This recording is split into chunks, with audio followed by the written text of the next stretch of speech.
Hey guys, this is Chris with BlackRifle Survival. Thanks for stopping in today.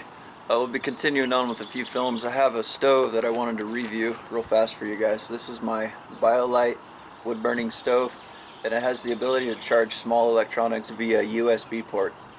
So stick around and I'll show you guys how this works, and if you guys like it, you could probably pick one up too. Okay, so as you can tell by this unit here, it's, you know, about hand size, for me at least. So it's pretty portable. There's a stainless steel mesh guard on the outside which assists with ventilation.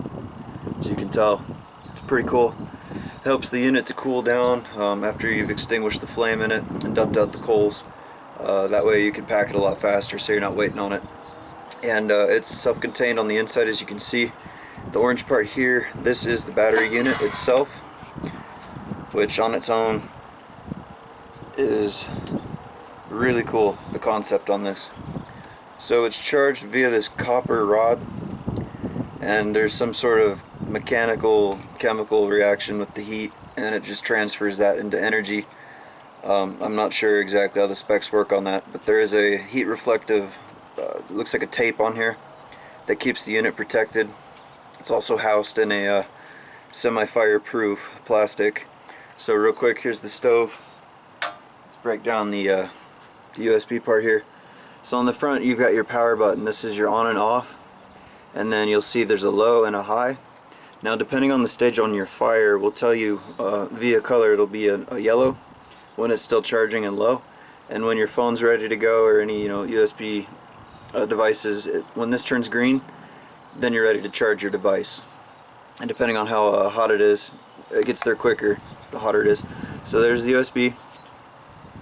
Again, low and high, and your power. So I'll show you right now. These units, they say you can wall charge them prior to using them in the woods if need be, but say if you forgot about this and left it on the shelf, you went out backpacking and you decided to say, hey, I'm going to use this, but the battery's dead. You don't got to worry about it.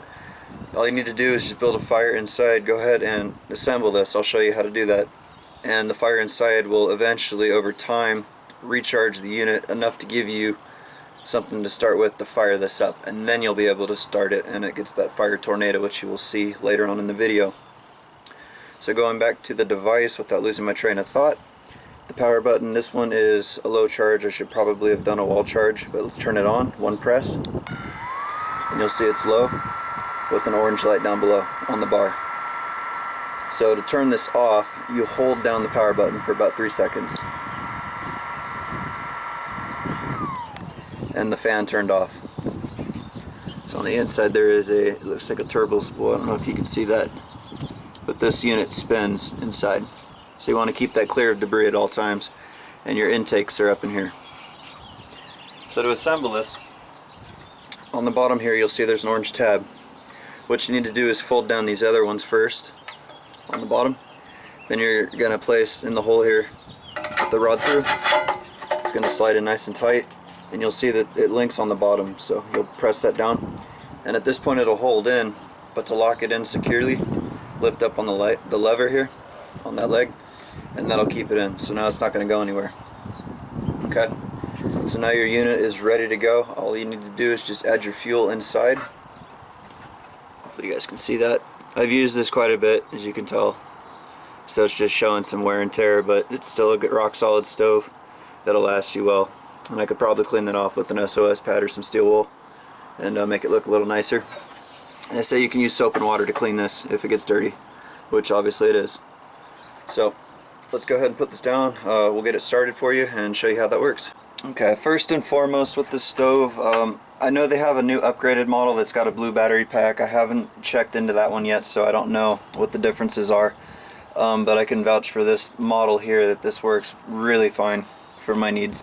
Now, when I ordered it, it came with this triangle here, the stainless steel, whatever this is. It sits on the top, and basically that gives you the option as a pot holder to place your 32-ounce stainless steel water bottles up on top. So as you can tell, that'll significantly narrow the holding surface. So now you can put smaller pots and items on there, and it keeps it flat. Now, another detail of the stove is you'll see that the edges are flared up in 3 parts. What's going to happen is when your fire is coming through the top here, it's going to spin like a tornado. You'll see that in a minute. But these vents here, the lower sides where the flame decides to come out, you'll see that once you place a pot on, the flames will lick out of the low ends, and the high ends is where your contact on the pot's going to be. That will stay nice and clean. Now, these are the fire starters that it came with. They're obviously a lot longer. I just broke these off. So it comes with, like, I think 8 or 9 pieces, 10 pieces. Anyways, we'll just drop one of those in there. I guess that's one of the fire starters. But just gonna fill this at the bottom here. Start throwing the sticks in. Anything small. Now, keep in mind when you're throwing stuff in, if it's taller than the top, obviously your pot's going to sit crooked on it. So for the beginning, try to keep everything shorter than the top. And I have a lighter on me. I'm not going to use a ferro, you can, but for today's purpose, I'm just going to use my turbo flame. This is the V-twin flame. Pretty cool little lighter.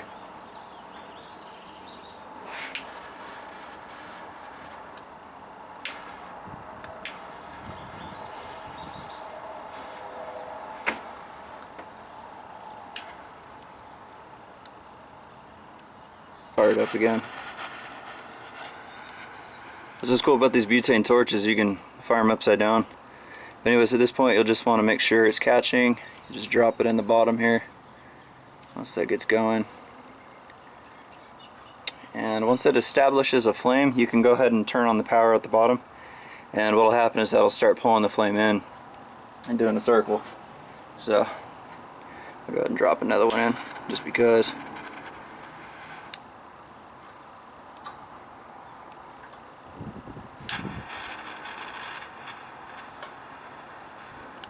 Let's go ahead and turn it on.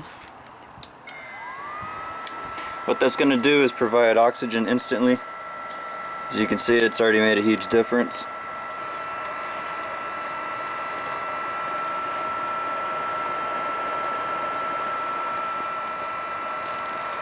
So bringing you down here, right now we're at a low charge, it's a low speed.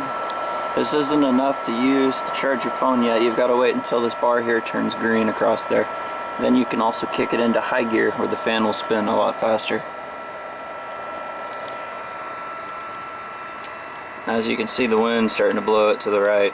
So what you want to do is rotate the unit to keep this out of the way of the flame. But with any fire, you want to tend it, obviously. Just move stuff around, drop in pieces as needed. It's going to go through fuel kind of quick, depending on the speed you're placing it on, but we're still on low. Now at this point, I have enough charge in the BioLite battery that I can kick it over into high gear, if it'll allow me, which in turn creates this vortex of pure heat from that fire.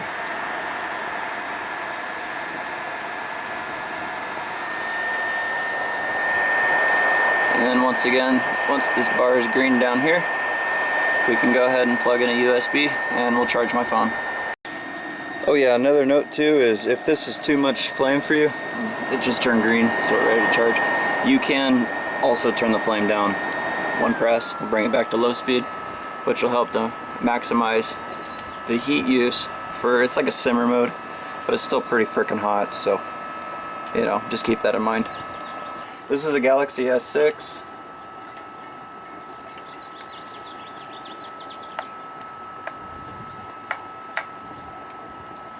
Just plug this in down here. Be careful not to melt yourself or the cable, or burn yourself. I mean, not melt yourself, but melt the cable. Okay, so this is plugged in, and right now, if you could tell, put you out here. Battery bar. Oops. Battery bar is right here. Okay, let's go ahead and plug it in. Let's get you zoomed in on that. Okay. There we go. See if that'll focus for you.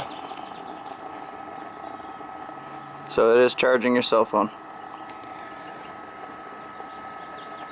Hooked up to the BioLite. So you can let that sit, but when you're charging, I'd recommend using a higher speed.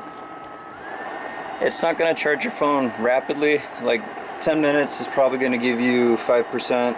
It's not a quick charge system.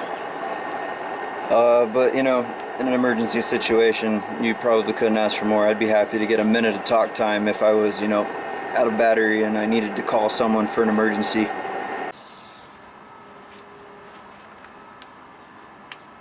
Alright guys, well this is Chris with BlackRifle Survival. I appreciate you stopping in and checking out my BioLite stove today.